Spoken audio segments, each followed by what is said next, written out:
तो hello guys are गोटे स्वागत करछे मोर मिनी ब्लॉग ने। तो आई होप करछे सब लोग बढ़िया थिबा मुई भी एक नंबर छे गाइस। तो आज जेंटा की बोर ही करी आमे सीधा जोछु आज आमे नदी के गादी। तो चलो मुई नदी रो किछि व्यू वगैरह देखि संगे मोर संगे जोचन मोर काका आ मुई यार फील्ड के चेक करू भाई यार हेडे काम करूछन देखि पारबो जेंटा की काम चली छै स्लैब भरा। आ गाइस मुई एते मेहनत करूछे प्लीज यार लाइक टे तो बनवा पड़बा यार लाइक टे कर देबो फॉलो टे कर देबो। तो चलो आमे सीधा चली जाऊ आरो सेनर व्यू वगैरह में किछि देखे दोछे।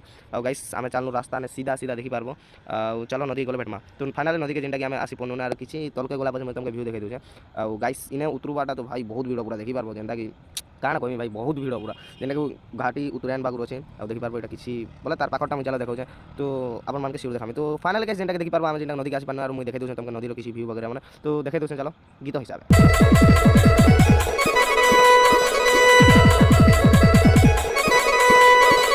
तो गाइस इने देखि पारबो माछ मारुथुले और माछ गोटे बट्टा मिलिथिला। आ गाइस पान देखि करते मो गादवा लागि इच्छा लागुथिला। तो फाइनल जेंटा के मुई गादवार गेट अफ हिगनी आ चलो मुई गादी कर आपन मान के देखाउछे। तो गाइस एतकी मोर जेंटा के मिनी ब्लॉग थिला आ भल लागला बोले लाइक टे कर देबो और फॉलो करी कर जीवो। तो bye bye मिलमा are Gute एंता he next mini blog.